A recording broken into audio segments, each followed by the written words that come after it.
Social media, it's a place where councillors just have to be these days. And as part of the VLGA FastTrack Leadership Day, we spoke with Stephen Mayne, a journalist and former councillor, Ruth McGowan, a former councillor and facilitator, and Sarah Carter, the Mayor of Maribyrnong City Council, sharing their insights into the do's and don'ts of social media for elected representatives.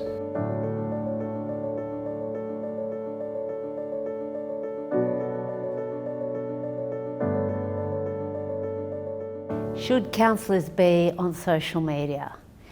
Councillors' job is to represent their community and advocate on the issues that the community is concerned about for their council. So yes, of course they should be on social media. The reason being that the community is on social media, and the latest results looking at social media penetration throughout Australia show that 86% of Australians use social media at least once a month.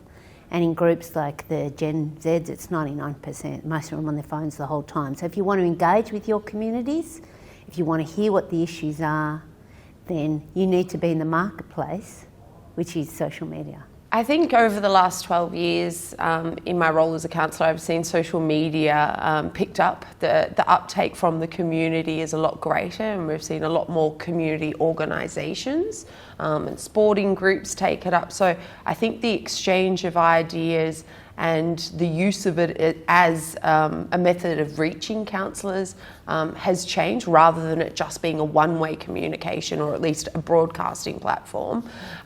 It's picked up as a two-way exchange. Well, overall, councillors should be on social media. They should be on maybe Instagram and Facebook for connections within their local community. And if they want to get more into the political debate and the media cycle and talking to other politicians at maybe state and federal level, then Twitter is absolutely the forum that they should be using. How do you deal with the inevitable backlashes that is going to happen on social media? It's an interesting question, because I think back to the days of political debate back centuries ago. In London, on the corner at Hyde Park, there's a box called the Speaker's Corner. And it was famous for the speakers getting up there to push their agendas and getting heckled. And in 2020, the modern form of heckling, I believe, is the people on social media that push back against what you're saying, your opinion. And just like those speakers in the old day or in question time, councillors need to have a sense of detachment from what's going on social media, because otherwise they'll get caught up in feeding the pigeons, so to speak, rather than changing the world, which is what politics is all about.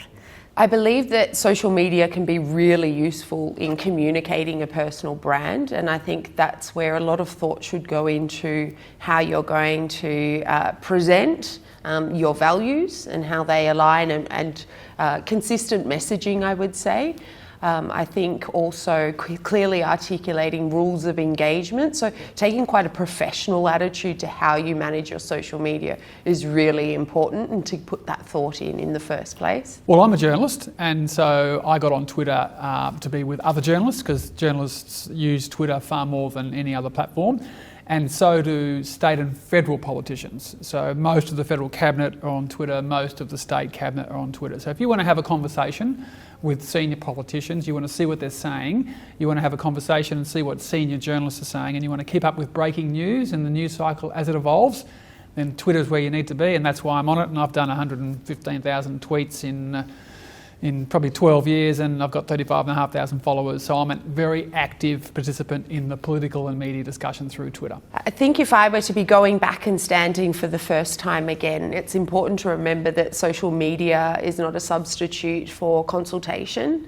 It's a great way of broadcasting, communicating what you stand for and where your values are aligned.